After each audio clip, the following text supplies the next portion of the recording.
Si nanay dahil hindi daw siya nakapagsimba kahapon, nandito siya sa White Cross. Nagsindi po siya ng kandila.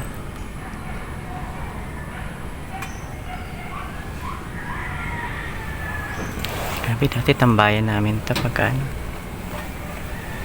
galing sa school. Ganun pa rin siya. Wala pa rin siya pinagbago.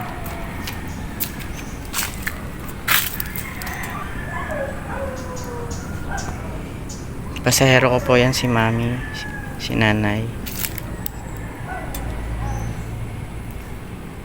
Inantay ko na para uwi po pa siya ng papuntang crossing. Hatid ko na rin sa si may sakaya ng jeep.